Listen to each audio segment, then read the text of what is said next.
तफसीलात में नहीं जाऊंगा, लेकिन जो सूरत हाल है उसको समझने की जरूरत है। हमने कहा था ये मजलिस इत्तेहाद मुस्लिमीन के सदर कलीम शेख कलीम यहां पर बैठे। इस जो है बस्ती के अंदर, इस मिस्रवाड़ी के अंदर पहली शाख यानी पहला यूनिट मजलिस इत्तेहाद मुस्लिमीन का खुला था। और उस वक्त पहला एमएलए जब 2014 में यहां पर बना था तो मैंने कहा था कि हमको इस बस्ती को गोद लेना चाहिए, इसलिए कि ये पहली शाख औरंगाबाद की मजलिस इत्तेहाद मुस्लिमीन। अब मुझे आप बताओ कि ये 14 साल में यहां पर कितनी तरक्की हुई, यहां के एमएलए और एमपी ने यहां पर कितना काम किया ये बताइए, और अगर करा तो कहां करा ये बताइए। जब 13 में आए थे तो असदुद्दीन अवैसी में पानी की टाकी रखे थे यहां पे, वो पानी की टाकी चालू है कि बंद है ये बताइए। और अगर खाली आप वोट देते रहेंगे और गिरफ्तार नहीं पकड़ेंगे, सवाल नहीं करेंगे तो आप ऐसी रहेंगे जैसे अभी। सवाल करने की आदत डालो मुसलमानों, सवाल करने की आदत डालो। हमने पहले दुनिया के अंदर वोट देना छोड़ो। जब वो लीडर आए तो उसको खौफ होना यहां आने का कि मैंने यहां पर ये वादा करा था, ये वादा मेरा पूरा नहीं हुआ, मैं किस मुंह से यहां पर जाऊंगा। और अगर वो मुंह लेके आता तो उससे कौन सवाल करेगा।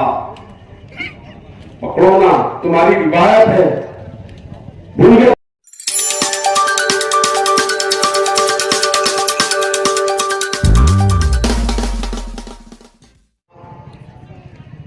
मौलाना साले साहब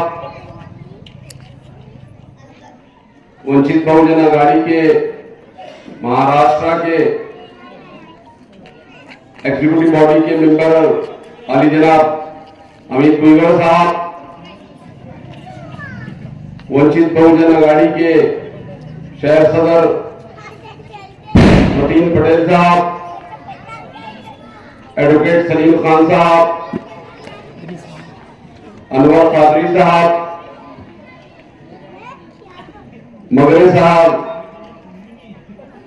एडवोकेट अब्दुल अजीम साहब, मोहतरम बुजुर्गों और जिस तरह साथियों, इज्जतदार माओ और बहनों,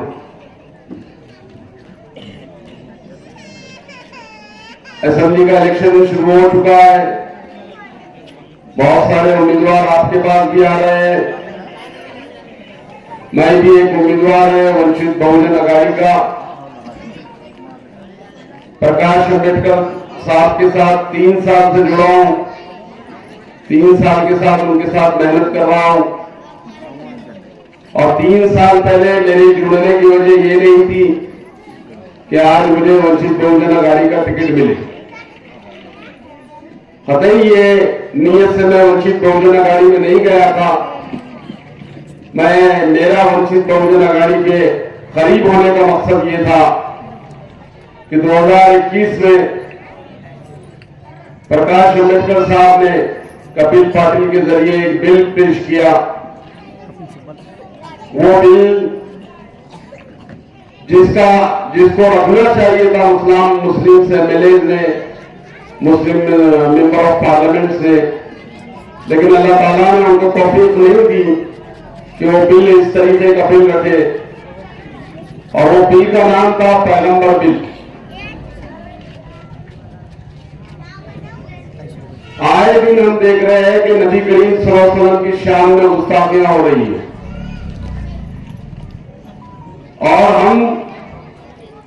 और हमारे लीडरान खामोश तमाशाई बने हैं। ये बिल रखने का मकसद ये है कि जो शख्स नबी करीम सल्लल्लाहु अलैहि वसल्लम की शान में गुस्ताखी करता है तो इतनी आसानी से छूट नहीं जाएगा।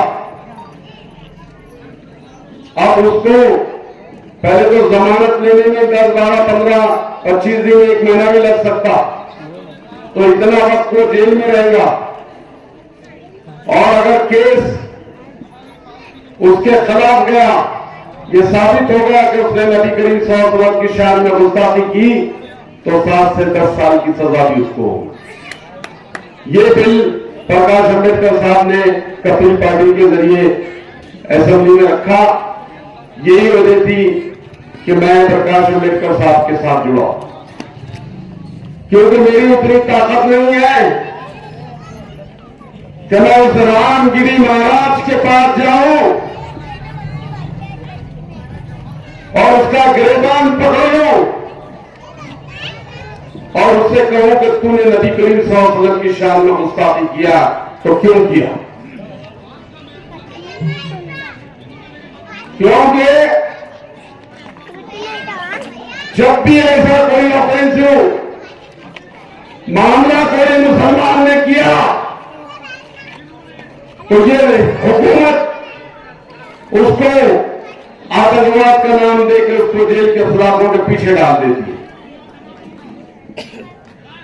लेकिन अगर ये कानून बन जाता है तो फिर वो लोग 50 मरतबा सोचेंगे नबी करीम सल्लल्लाहु अलैहि वसल्लम की शान में गुस्ताखी करने के लिए। होना तो ये चाहिए था, ईमान का तकाजा ये था कि जो लोग भी नबी करीम सल्लल्लाहु अलैहि वसल्लम की शान में गुस्ताखी करते, मुसलमान उसको उसके कब्जे किरदार तक पहुंचाए। लेकिन हमारा अभी ईमानी जज्बा वो नहीं रहा, हमारे पास वो ईमानी क़ुव्वत अब बाकी नहीं रही। तो कोई भी अगर तो करा नबी करीम सल्लल्लाहु अलैहि वसल्लम की शान में गुस्ताखी कर दे और उसको हम ठंडे पेटों बर्दाश्त कर दे। हम एहतजाज तो जरूर कर सकते हैं, हम पुलिस कमिश्नर को मेमोरेंडम तो जरूर दे सकते हैं, हम यहां से औरंगाबाद से बंबई तक का काफिला तो जरूर लेके जा सकते हैं। लेकिन क्या वजह है कि वो शख्स जिसके जरिए हमारा ईमान बना हुआ है, जन्नत और दोज़ख जिसके वजह से हमारे हासिल होगी, उसकी शान में गुस्ताखी हो जाती है और हमारा बदन लर्जाता नहीं। अजीज साथियों, अभी ये रामगिरी महाराज ने एक बार नहीं किया, ये अभी 8 दिन पहले वही बात वही अल्फाज उन्होंने फिर रिपीट किए। लेकिन मुझे अफसोस इस बात का होता है कि वो लोग जो बार बार ये कहते हैं कि मेरे आगा के आगा के आगा के आगा के आगा के आगा के आगा के आगा के मैं मट्टी की धूल भी बराबर नहीं है। तो मैं समझता हूं कि वो सियासत नबी करीम सल्लल्लाहु अलैहि वसल्लम के नाम पे कर रहे हैं। हमारे नबी सियासत का मोहरा नहीं बन सकते, वो हमारा ईमान है। मौलाना यहां बैठे, पूछ लीजिए उनसे कि तौहीद आखिरत और आखिरी में रिसालत हमारा ईमान है। नबी करीम सल्लल्लाहु अलैहि वसल्लम को आखिरी नबी मानना हमारा ईमान है। और इसमें अगर आपके नजदीक बाल बराबर या बाल से भी छोटा शक व शुबा आ जाता है तो फिर आप कहें कि मुसलमान, आपको इस्लाम से खारिज कर देना चाहिए, आप फिर मुसलमान नहीं। लेकिन हमारी ईमानी कमजोरियां इस हद तक बढ़ गई है, हम नबी करीम सल्लल्लाहु अलैहि वसल्लम को सिर्फ जो है सियासत के लिए इस्तेमाल कर रहे हैं। ये बिल 2021 में आप लोगों को तो मालूम भी नहीं होगा, क्योंकि इस पे अम्बेडकर साहब ने कोई सियासत नहीं की। प्रकाश अम्बेडकर साहब ने ये बिल रखा तो कोई पब्लिसिटी नहीं की गई, कोई काफिला बंबई पे लेके जाके जश्न मनाया नहीं गया। ये बिल खामोशी से रखा गया और जिनको हम लोग वोट देते हैं ना, जो अपने आप को सेकुलर कहते हैं, कांग्रेस, एनसीपी, और अब तो वो लिस्ट में शिवसेना भी आ गई कहते, जिनको हम सेकुलर कहते हैं, वो लोग वो बिल को मंजूर नहीं कर सके साथियों। उन्होंने मंजूर नहीं किया बिल। उसके बाद महायुति की सरकार आ गई, उससे तो हमको कोई उम्मीद ही वापस नहीं है कि वो बिल मंजूर करेंगे। लेकिन आज मैं इस मिस्सरवाड़ी के से मिस्सरवाड़ी की अभियान से ये ऐलान करने जा रहा हूं कि अजीज साथियों, अगर आपके वोट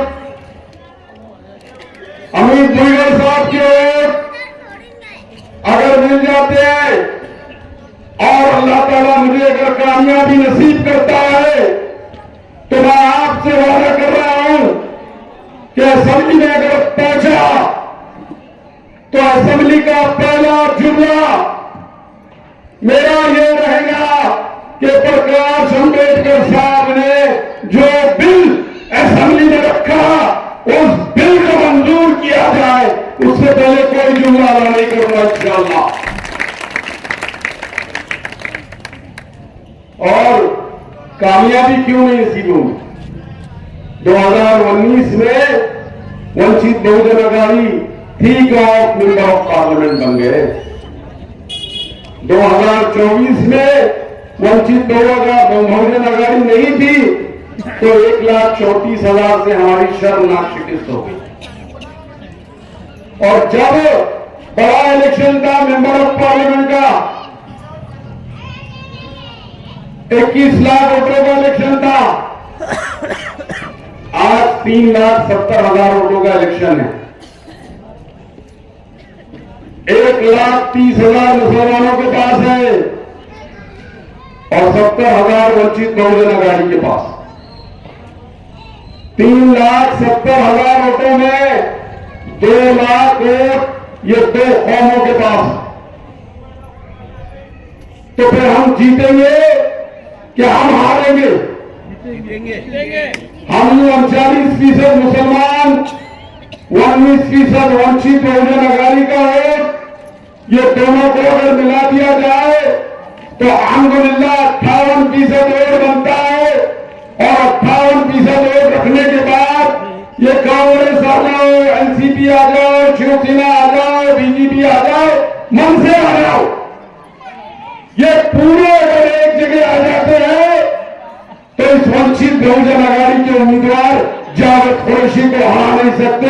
ऐसा इंशाअल्लाह मेरा कहना। हार नहीं सकता उम्मीदवार, क्योंकि आपने पार्लियामेंट में इसका नमूना 2019 में देख चुके। मुझे पूरा भरोसा है और मैंने जब भी जो भी अलायंस के बारे में कहा, इस शहर औरंगाबाद में अल्हम्दुलिल्लाह वही साबित हुआ। पार्लियामेंट का जीतना इतना आसान नहीं है अजीज साथियों। 22% वोट आप लोगों के पास है, सिर्फ पूरे वोट एक जगह डाले तो हमारा उम्मीदवार चुन के नहीं आता। ये तो वंचित का हमारे पे एहसान था कि हमको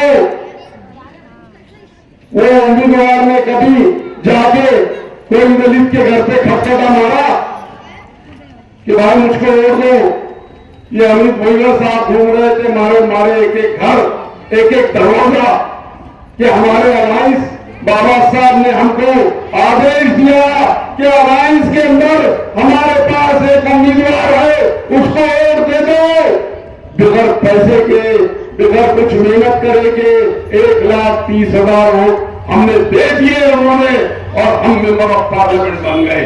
फिर क्या वजह थी 6 महीने के बाद ही कि यह अलायंस टूट गया? और क्यों टूटा? और किसने प्रकाश अंबेडकर साहब की पीठ में छुरा मारा? किसने मारा? याद करो मुसलमानों, हमारी हैसियत नहीं है इस शहर औरंगाबाद में मेंबर ऑफ पार्लियामेंट बनने की। जिस शख्स ने एहसान किया उसके साथ एहसान फरामोशी करने वाले कौन लोग थे? अभी पूरा वार्ड घूम रहा था मैं यहां पर, 10 साल से यहां पर सब चल रहा है। 10 साल आपने इख्तिदार में रखा उन लोगों को। मेरी भी गलती है मैंने इन लोगों को बढ़ावा दिया था। मैं हिस्सा हूं जब मेरा सर पकड़ के घूमते थे सब लोग। खैर बहरहाल उसकी तफसीलात में नहीं जाऊंगा, लेकिन जो सूरत हाल है उसको समझने की जरूरत है। हमने कहा था ये मजलिस इत्तेहाद मुस्लिमीन के सदर कलीम शेख कलीम यहां पर बैठे। इस जो है बस्ती के अंदर, इस मिस्रवाड़ी के अंदर पहली शाख यानी पहला यूनिट मजलिस इत्तेहाद मुस्लिमीन का खुला था। और उस वक्त पहला एमएलए जब 2014 में यहां पर बना था तो मैंने कहा था कि हमको इस बस्ती को गोद लेना चाहिए, इसलिए कि ये पहली शाख औरंगाबाद की मजलिस इत्तेहाद मुस्लिमीन। अब मुझे आप बताओ कि ये 14 साल में यहां पर कितनी तरक्की हुई। मैं कारपोरेशन के कारपोरेटर साहब की बात नहीं कर, उन्होंने जो करे यहां के एमएलए और एमपी ने यहां पर कितना काम किया ये बताइए, और अगर करा तो कहां करा ये बताइए। जब 13 में आए थे तो असदुद्दीन अवैसी ने पानी की टाकी रखे थे यहां पे, वो पानी की टाकी चालू है कि बंद है ये बताइए। ये जो दुर्गत है पूरे इस बिस्सरवाड़ी की, ये दुर्गत को सुधारने की जिम्मेदारी किसकी थी? जिसको 10 साल आपने ओढ़ दिया, 10 साल आपने ओढ़ दिया जिसको। ये उसकी जिम्मेदारी है कि वो उसके हल्के की एक बस्ती है जो इस वक्त बड़ी खराब बस्ती है, उसको कैसा सजाया जाए, कैसा संवारा जाए, किसकी जिम्मेदारी। और अगर खाली आप वोट देते रहेंगे और गिरफ्तार नहीं पकड़ेंगे, सवाल नहीं करेंगे, तो आप ऐसी रहेंगे जैसे अभी। सवाल करने की आदत डालो मुसलमानों, सवाल करने की आदत डालो। अंधे बहरे गूंगे बनकर वोट देना छोड़ दो। जब वो लीडर आए तो उसको खौफ होना यहां आने का कि मैंने यहां पर ये वादा करा था, ये वादा मेरा पूरा नहीं हुआ, मैं किस मुंह से यहां पर जाऊंगा। और अगर वो मुंह लेके आता तो उससे कौन सवाल करेगा? पकड़ो ना, तुम्हारी रिवायत है, भूल गए तुम्हारी रिवायत को। मौलाना अक्सर अपनी तकरीरों में कहते हैं मस्जिद के अंदर कि एक वक्त हजरत उमर को एक बूढ़ी बद्दू खातून ने पकड़ लिया कि है उमर, हमको तो बैतुल माल से एक एक कपड़ा मिला था, ये तुमको 2 कपड़े कैसे मिल गए, ये कहां से लेके आए? वो हजरत उमर रज़ी अल्लाह ताला अन्हु, जिनको नबी करीम सल्लल्लाहु अलैहि वसल्लम कहते हैं कि मेरे बाद अगर कोई नबी होता तो हजरत उमर होते, वो उनको एक बुद्दू खातून पकड़ लेती है। हमारे को क्या हुआ? वही कौम की रिवायत है, वही तालीम हमारे पास है, वहां से ही सारा जो है निकल के हमारे पास आता। तो हमको क्या हुआ कि हम जिसको वोट दे रहे हैं उसका गिरबान पकड़ने की हमारे अंदर हिम्मत नहीं है। तो जायजा लो, हमारा एहतसाब करो खुद अपना कि हम कहां खड़े। वो बादशाह का एक बुद्धू खातून, वो खलीफा का, वो खलीफा जिसके अंदर आज जितना हिंदुस्तान है नहीं, ऐसे 7 हिंदुस्तान उसके अंदर बसते थे। इतनी बड़ी रियासत का खलीफा हजरत उमर फारूक रज़ियल्लाहु अन्हु, उनको एक बुद्धू खातून पकड़ी। और जब वो खलीफा उनको ऐसा धक्का देके बाजू नहीं हटा रहे थे कि छोड़, क्या लगी फालतू बातें, वो कहते हैं कि ऐसे लोग मेरी हुकूमत में मौजूद है कि अगर मैं गलती करूं तो मेरा कॉलर पकड़ते हैं। ऐसे लोग मेरी हुकूमत के अंदर मौजूद है। अजीज तरीन साथियों, मैं पटेल साहब आइए, आप तशरीफ लाइए ऊपर।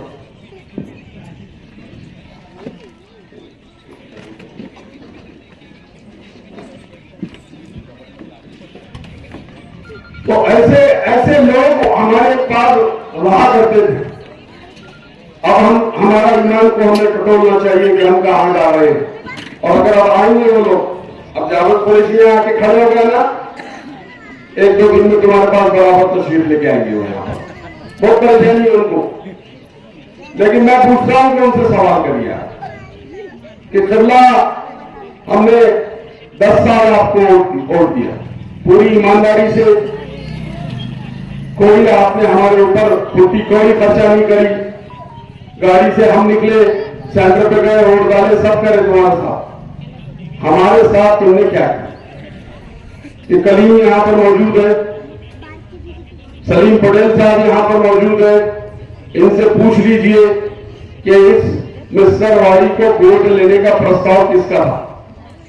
इस मिस्रवाड़ी को गोद लेने का प्रस्ताव जहां शेख कलीम आपके बच्चे का था, जहां सलीम पटेल आपके बच्चे का था, वहां जावेद कुरैशी ने इसके ऊपर मोहर लगा दी थी कि जनाब एमएलए साहब आपको इस बस्ती को गोद लेने हैं। अभी पटेल साहब के साथ कल मैं अंबर हिल गया, पूरा घूमे, ये भी मेरे साथ घूमे।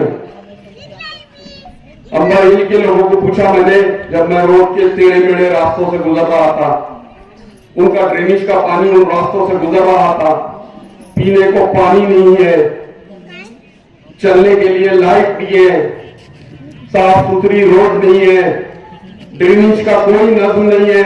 अंबर हिल की बात कर रहा हूं, ये साहब गवाह इस बात के बैठे हैं यहां पर। मैंने बोला आपने कितने बार उड़ दिया किसको? बोले हमने दोनों टाइम पतंग उड़ दिया। तो मैंने बोला वो आप आए तो तुमने पूछे क्यों नहीं उनसे कि हमारे पास तो एक पैसे का काम नहीं हुआ? तो मैं बार बार आप लोगों से ये कहता हूं कि सवाल करने की आदत डालिए। मैं कल जाके वहां वादा करके आया उन लोगों से कि मैं, अगर अल्लाह ताला मुझे कामयाबी नसीब करता है तो उस अंबर हिल का नक्शा बदलूंगा इंशाअल्लाह। और मिस्रवाड़ी के लोगों से मेरा पुराना वादा, जब 2013, 12, 13 में यहां पर एक शाख बनी थी, उस वक्त का मेरा वादा है, मेरा ख्वाब है इस मिस्रवाड़ी का। उस कलीम से पूछ लीजिए आप कि मैं इस शहर को गोद, इस बस्ती को गोद लेने की बात कर रहा। गोद लेने से मुराद कि अगर मेरी जो सुरक्षा निधि आएगी तो उसका इस्तेमाल कहां होना चाहिए, या जो मुझे गवर्नमेंट से फंड मिलेगा वो फंड का इस्तेमाल मैं कहां करूंगा। तो मैं आज आप लोगों को वादा कर रहा हूं, मैं इम्तियाज जलील नहीं हूं कि झूठा वादा कर दूं। मैं जावेद कुरैशी हूं,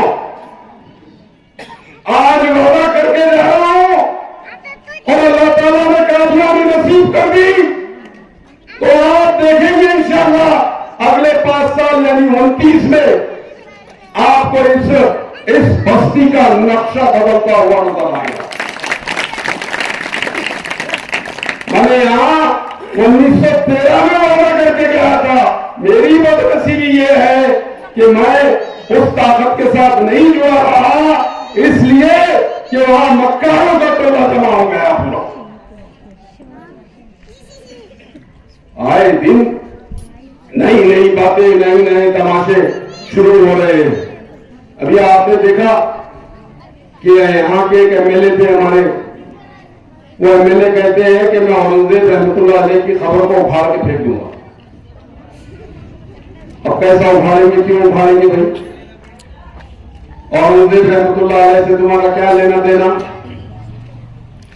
और जब कुछ दिन पहले, यानी 1-2 साल पहले की बात बता रहा हूं या 1.5 साल पहले, जब औरंगजेब रहमतुल्लाह अलैह का हम स्टेटस रख रहे थे मोबाइल पे, टीपू सुल्तान रहमतुल्लाह अलैह का स्टेटस रख रहे थे हम मोबाइल पे, तो कितने बच्चों के ऊपर गुनाह दाखिल हो और क्यों हुए? अब उसके बाद जो है एक ही शख्स था जिसने सिर्फ नबी करीम औरंगजेब रहमतुल्लाह अलैह की खबर पे जाके फूल चढ़ाए, उनकी जियारत की, और वो स्टेटस पे से मुसलमान बच्चों की गुनाह दाखिल बंद होना। और उस वक्त का चीफ मिनिस्टर कहता है ये कि वहां पर उनके ऊपर फूल चढ़ाना, उनका स्टेटस रखना गुनाह नहीं है। ये किसकी देन थी? ये कौन करा? ये किसके कहने पर हुआ? और जब तुमने जिन लोगों को ताकत दी थी वो क्या कर रहे थे? वो क्यों सामने नहीं आए? वो क्यों लोग कह रहे थे कि हम शिवाजी महाराज के माहौल में? क्यों कह रहे थे? तो जो आप लोगों के साथ में है उस जमात को वोट दोगे, या जो आप लोगों से धोखाधड़ी कर रहे हैं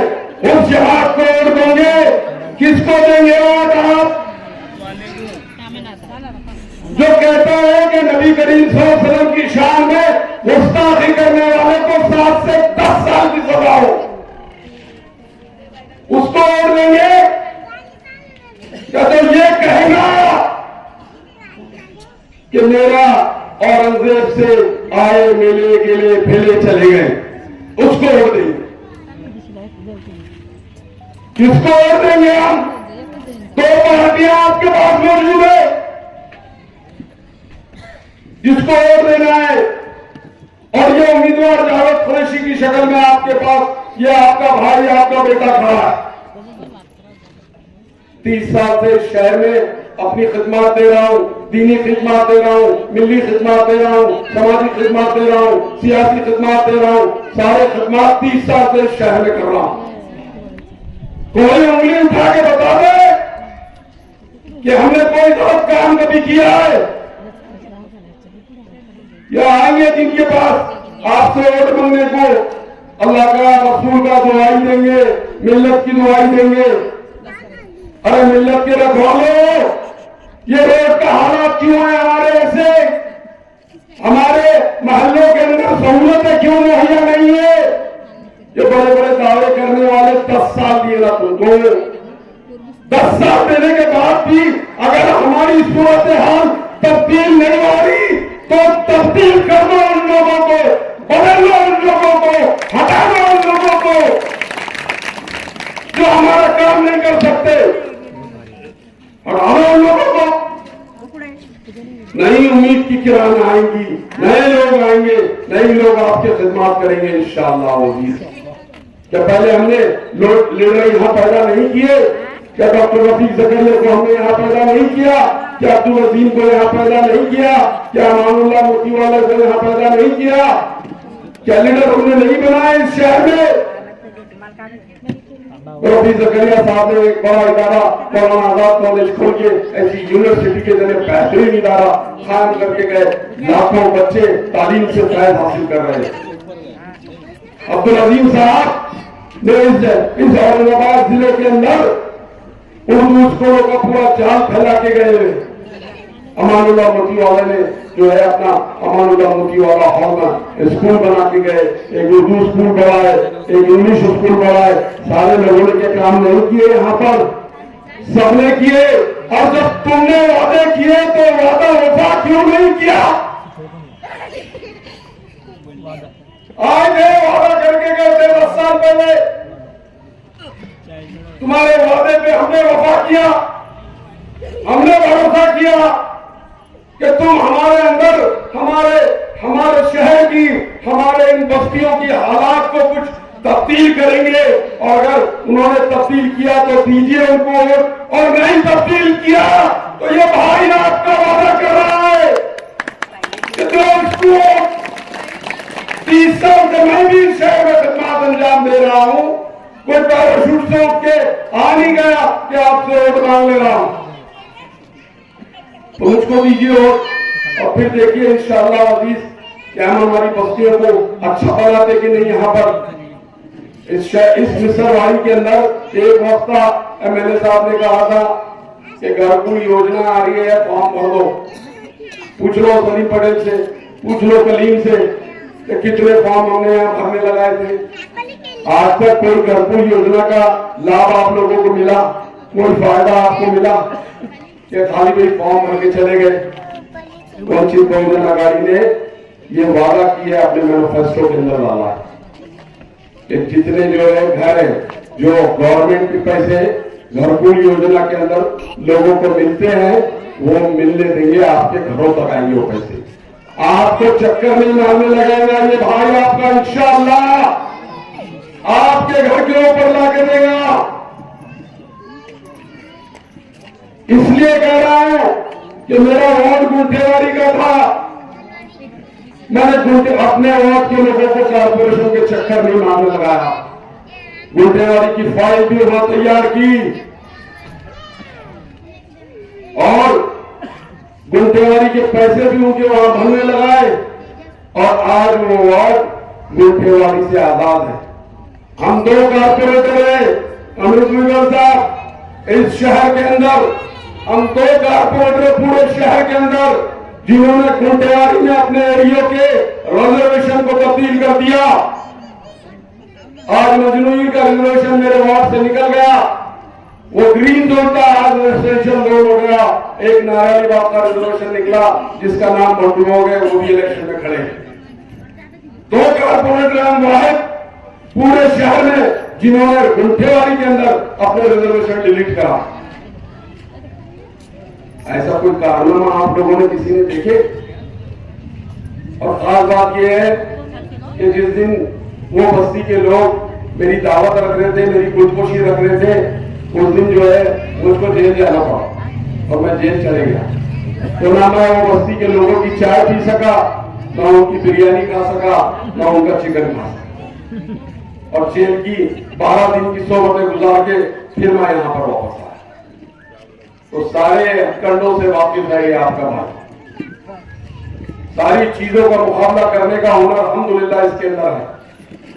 मैं अपना मुंह मियां मिठू नहीं करना चाहता, नहीं तो बहुत बातें बोल सकता था, लेकिन मैं आप लोगों से ये वादा जरूर कर रहा हूं, इस मिसरवाड़ी के नौजवानों से, मिसरवाड़ी के बुजुर्गों से, मिसरवाड़ी की हमारी माँ और बहनों से ये वादा करके जा रहा हूं कि गवर्नमेंट की स्कीमों की जितनी सहूलतें आपको मिलना चाहिए वो आपके पास कैंप रखी हुई, आपको ऑफिस में जाने की जरूरत नहीं, आपको होम डिलीवरी सर्विस देगा ये आपका भाई, ये वादा कर रहा है आपसे। मेरे ऑफिस पे आने की जरूरत महसूस नहीं करेंगे आप, अगर मिलना आना है तो आइए, इंशाअल्लाह वेलकम है आपका। लेकिन जितनी सहूलतें गवर्नमेंट की इस बस्ती में आना चाहिए वो यहां कैंप लग के होंगी, वो यहां कैंप लग के होंगी, ये वादा कर रहा है आपसे। लेकिन आपको तब्दीली लाना पड़ेगा, 10 साल जिनको आजमाया इनको तब्दील करना पड़ेगा, इनको रास्ते से हटाना पड़ेगा। और जो लोग ये समझ रहे हैं ना कि हमने मुसलमानों को यरगमाल बना लिया, यरगमाल को मतलब किडनैप कर लिया, किसी हमारे वोटों को किसी ने किडनैप कर लिया, तो हम उनको ये भी बताएंगे कि औरंगाबाद के मुसलमान लोग किडनैप होते नहीं, ईट का जवाब पत्थर से देना अच्छी तरीके से जानते हैं। अगर तुम हमारे साथ वफा नहीं कर सकते तो हम तुम्हारे साथ ज्यादा लंबा चल नहीं सकते। तो जिन्होंने हमारे साथ वफा नहीं की उनके साथ लंबा जाने की जरूरत नहीं। और जो लोग ये समझ रहे हैं कि वो दादागिरी बहुत करते, तो मैं उनको समझा दूं, दादागिरी करने में हम उनके बाप हैं, हमारे से बड़ा दादा नहीं है उनके पास कोई। वो समझ रहे हैं कि हम डरा के धमका के ये इसको कुछ करके उसको कुछ करते, कभी पुलिस का डर डाल के ये सारे तमाशे करेंगे, तो ये सारे तमाशों के हथकंडे हमको अच्छी तरीके से वाकिफ है। तो किसी को घबराने की जरूरत नहीं है, किसी को डरने की जरूरत नहीं है। ऐसा कुछ रहा तो आप हमको फोन करिए, इंशाअल्लाह अजीज हम उनको बताएंगे कि हम कैसे तुम्हारे बाप हैं। तो इससे कोई घबराने की जरूरत नहीं है। अजीज तरीन साथियों, अब वक्त हो चुका, तकरीर का वक्त भी करीब खत्म होने को आ रहा है, अभी आधा घंटा बाकी है वैसा, लेकिन हमको और दूसरे प्रोग्रामों में जाना है, लिहाजा हम आपसे जो है यहाँ से विदा लेते हैं। लेकिन इस वादे के साथ कि आने वाला वक्त जो है इंशाअल्लाह अजीज ये 2 समीकरण 2 कौमों का मिलाप के साथ खत्म होगा। अगर ये 2 कौमों का मिलाप हो गया तो यहाँ से जीत यकीनी है, इस बात को समझिए आप अच्छी तरीके से। आप पूरे 14 से लेकर 24 तक के इलेक्शन को